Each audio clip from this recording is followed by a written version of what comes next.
The more closely you pay attention to your body, the more you understand yourself. The more you understand yourself, the more unapologetic you become in practicing habits that are good for you. In paying attention to your body, you make it worth paying attention to. Hi girlies! Welcome to Debrief Sesh, where we talk about dating, pop culture, and dating in pop culture. Today, we're tackling a not-so-new trend, but an evergreen topic, which is self-care. And I don't mean the self-care aesthetics or so-called self-care corn, if you know what I mean. Like scented candles every corner of the house, bath bombs every other day, a massive collection of skincare products of the literal same type. The list of overconsumption behaviors goes on. Generally, self-care corn is any kind of content that's trying to sell self-care as if it's something only generous consumers could truly afford. And people call you that phrase that they use too often, I think, it girl. Right. Do you like it or hate it? I mean, obviously it's an honor to be called.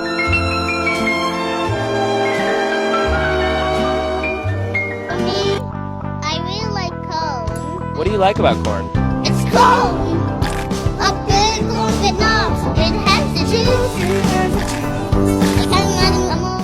I want one! I want my own army! I want my own planet! I deserve it! I'm just as important as you!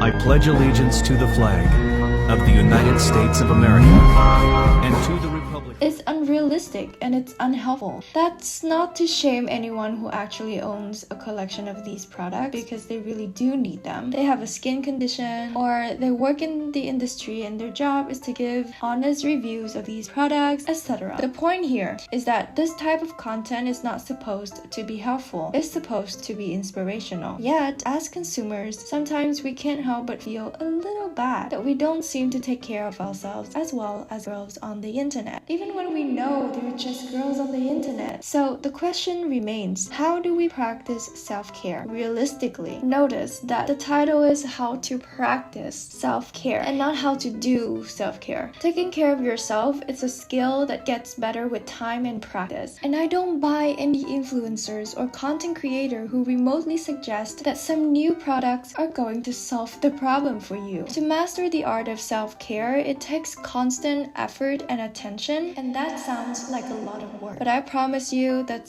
it's all very important work. Finding a way to do something realistically doesn't mean finding the easiest way to do it, okay? It means finding the most sustainable and effective way. So if you're expecting some 5-minute tips, like I honestly don't have them. I believe that big changes take a lot of time and intention. So if you really do want to change your life by changing the way that you care for yourself, you gotta invest, girl. Now, without further ado, let's dive right into our debrief sesh. Number 1. Track your menstrual cycle and align your lifestyle with your body. If you don't have periods, I invite you to sit through this part anyway, simply because your loved ones do. One of the things I regret the most about my self-care routine is that I didn't start tracking my menstrual cycle earlier. I used to think that it's unnecessary, but the truth is that it has elevated my self-care habits in ways I couldn't even imagine possible. The most life-changing aspect about tracking your menstrual cycle is that you can learn how profoundly unique your body is. No single person has the same body as someone else. Symptoms vary and change as you change your habits, lifestyle, place of residency, job. Literally every aspect of your life can be reflected on how your body accommodates these changes. So write it out on a notebook or get an app on your phone, whatever works for you. Spend 2 minutes of your day noting down the possible symptoms, and not just the ones we all know about, like stomach or back pains during menstruation. I'm talking about the entirety of your menstrual cycle with all of its 4 phases: menstruation, the follicular phase, ovulation, and the luteal phase. Note down your mood, your cravings, your pains, your skin condition, whatever it is that you think might be an expression of your cycle. Personally, I like the word expression a little bit more than symptom because it makes the cycle sound a little bit cuter, okay? Like in a silly way. But symptom makes makes it sound like a disease. And speaking of diseases, may I just point out that menstruation has been villainized for a very long time. Some religions restrict women from entering sacred places if she's bleeding. Some modern men are still creeped out by it. I'm not going to spend too much time on this, so if you're interested in the ways period has been villainized, please do look it up and leave a comment so we can discuss it. The reason why I bring it up is because that process has resulted in a severe lack of research on the woman's body and menstrual cycle, and a hesitant attitude when discussing or sharing information about this in public. I say, screw that. This is our bodies we're talking about. It's normal to bleed. It's normal to talk about bleeding. That's how we gather pieces of information that might help us take care of ourselves better. Anyway, back to the topic. Even if your cycle is irregular, note it down. Note down what kind of event or change in your life that usually disrupts your cycle. Note down what kind of experience that usually speeds up your cycle. They're all information about a body that you are responsible for. Once you understand how your body changes through different phases of your menstrual cycle, you align your lifestyle with it. Here's an example of what I did with my life. Once I figured out the most common symptoms of menstrual phases, I promise you some of these changes are literally mind-blowing to me. For example, I've noticed that during my luteal phase, my mood fluctuates and I burn out a lot more easily than usual. I have been a freelancer for a few years now, so it's fairly easy for me to drop a client compared to my corporate girlies. During my luteal phase, I would have less patience and more of an impulse to end a contract when serious problems arise. That has only really happened once though. But of course, it happened during my luteal phase. Contrary to common belief, I don't have a hard time working or even exercising during my menstruation. The luteal phase is actually the most challenging to me. So from then on, I try to regulate my working schedule as much as I can, invest more on stress-reducing activities and making them easily accessible to me during my luteal phase. And I also made a promise to myself that I would never drop a client during this vulnerable time. It sounds silly, but it works. And it works because at that point, I had been tracking my cycle for a few months already. So it's highly likely to be a pattern that I'll see again in the future. Now, I'm not a doctor. I'm not a personal coach. So I'm not telling you to accept all the symptoms as part of the body, even when they become unbearable or potentially dangerous. But the thing is, even when you feel the need to see the doctor, it would be helpful to both the healthcare professional and yourself that you have been keeping track of your own symptoms. A lot of people don't start building their dream life with their own needs though. They start from the lifestyle and the aesthetics that they want other people to see. And then on top of that, there is so much social pressure on women to be super women even during our most vulnerable phase, to adhere to the made-for-man 9-to-5 schedule without proper menstrual care at the office or menstrual leave. So we keep abandoning our bodies to not appear difficult, emotional, or sensitive, and that is just so upsetting to me. So if you think about it, this advice applies to all expressions of the body. If I feel a strange knot in my muscle, a light sore throat, or a headache, I also take mental notes of them. What could my body be reacting to? I try to be mindful of that. Sometimes it could be my arm getting goosebumps around toxic people that I shouldn't spend time with. Sometimes it's my sensitive feet that react to the cold well before the rest of my body does. The more closely you pay attention to your body, the more you understand yourself. The more you understand yourself, the more unapologetic you become in practicing habits that are good for you. In paying attention to your body, you make it worth paying attention to.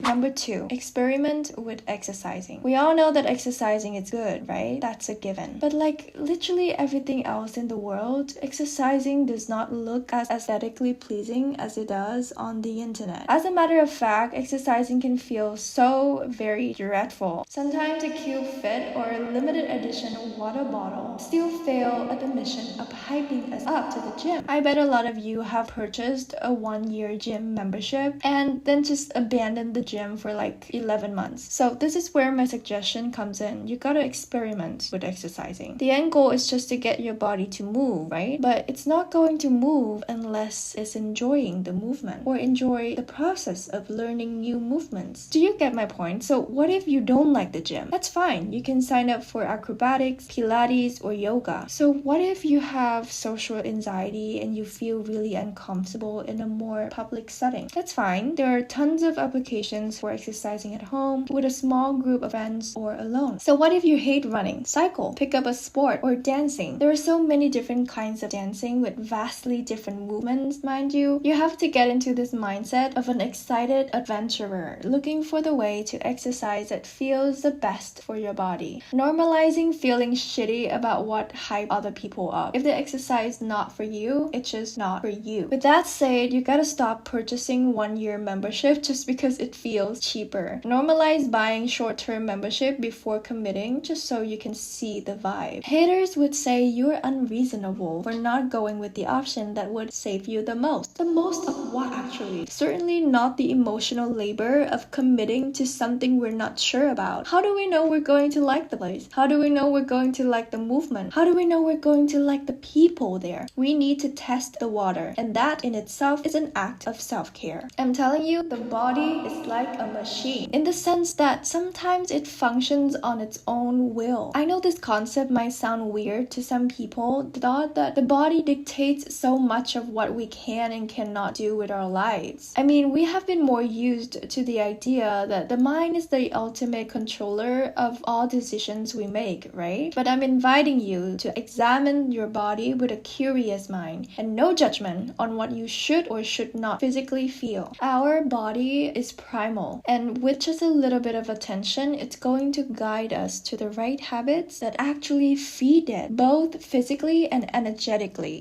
Number 3, learn to be financially savvy. This is arguably the most important change that I made to my life. I realized that as members of a marginalized group, like women, queers, people of color, etc., we can't take financial advice from men, especially straight white men. We have different needs and relationships with money, more on that later. Yet, most people who give financial advice are men, specifically straight white men. Well, because most wealthy people are men, right? We have been living under a patriarchy for centuries, and it is a fact that the patriarchy prevents, or at the very least, discourages women from becoming high earners. I'm not going to go too deep into this because I've already had a video exploring the money matters of modern dating, so you can watch that one for more details. So what did I mean when I say that we have different relationships with money? First of all, women still take on the majority of housework globally, and so we're usually the ones who spend money on household products that many men don't even know exist. With that said, we have to budget differently. Second of all, many of us don't have the luxury to just go for it and work harder to earn more money precisely because of our caregiving duties or the social pressure on fulfilling them. Third of all, what we spend our money on is a lot of the time deemed to be frivolous habits that could have been cut off for better benefits in the long run. Little treats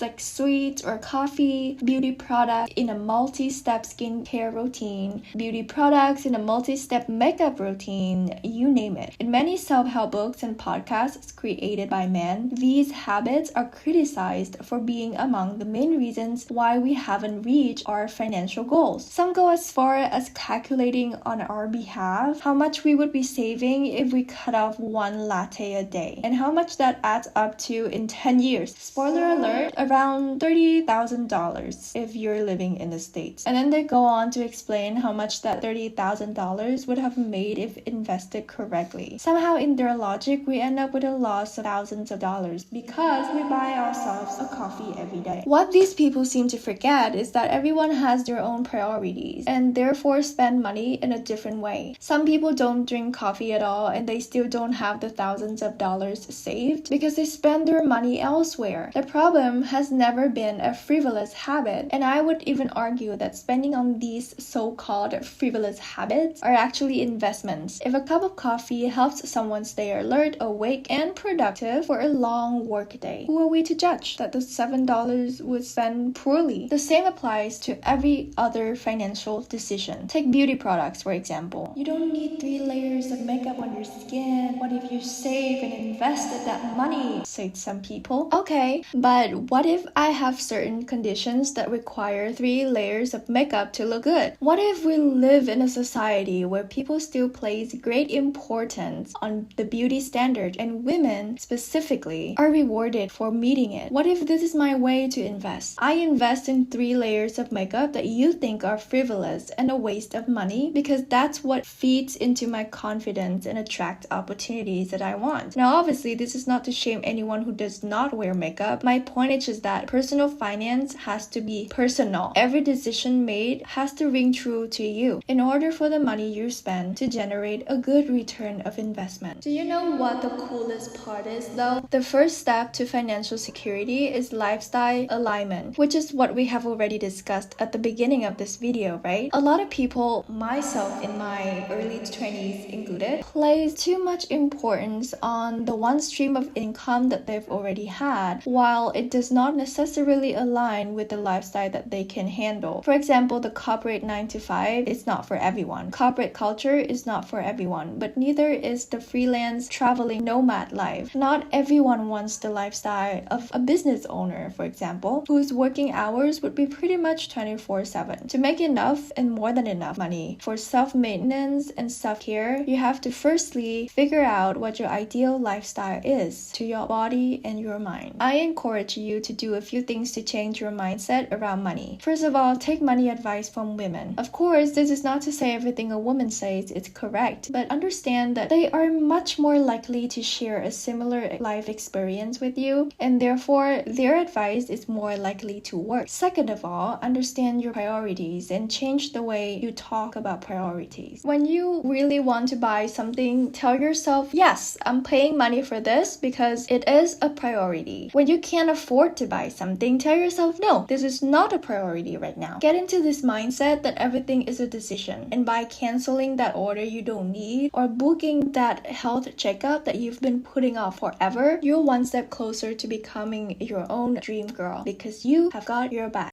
Number 4, detach from your ego. I decided to mention this one last because it's sort of relevant to all of the 3 points above. Every observation you make, every reflection you come up with has to come with a clear mind, right? A mind not clouded by heightened emotions of the heat of the moment. When we consume viral self-care corn on the internet, there's always some emotional reaction to it. But we have to remember that whatever goes viral is usually the outlier, meaning they are in the 1%.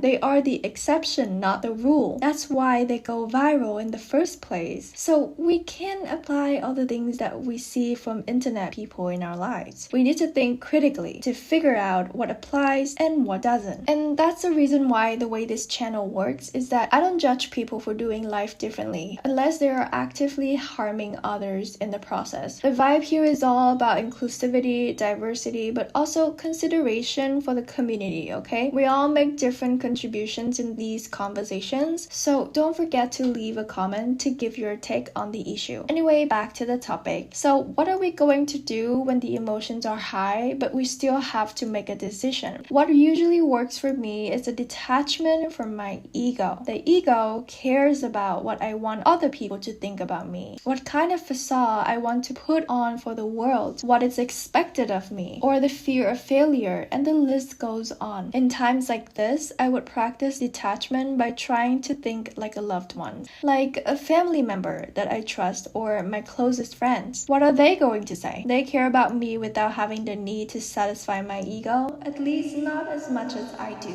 And then I'd ask myself, what advice would I give them if they were in my shoes? This works exceptionally well when you're someone who cares about other people better than you care for yourself. By encouraging your mind to shift your perspective, you will quickly realize realize how easy it is to come up with a solution when you're not attached to the problem. So as you can see, the pieces of advice that I have for you today require a lot of practice. You don't track your menstrual cycle for 2 weeks and come up with conclusions. You don't go to one new dance class and find out if all styles of dancing are for you. You don't pick up a finance book written by a female author and magically know how to manage your money. All of the advice only works if you are willing to befriend yourself, get to know yourself, and see what you really want and need. I'm a firm believer that if people are happy individuals, they won't feel the need to compare themselves to others, attack others, or overcompensate in any way. It's hard to achieve that state, and it takes constant work to stay in that state for as often as we'd like to. But it is so worth it. I honestly hope that this tiny channel contribute a tiny part to your journey. And that's all the tea. Don't forget to hit the like and subscribe button for me. I know I have a lot of different series going on right now, so leave a comment if you are specifically interested in something. Alright, see you next time.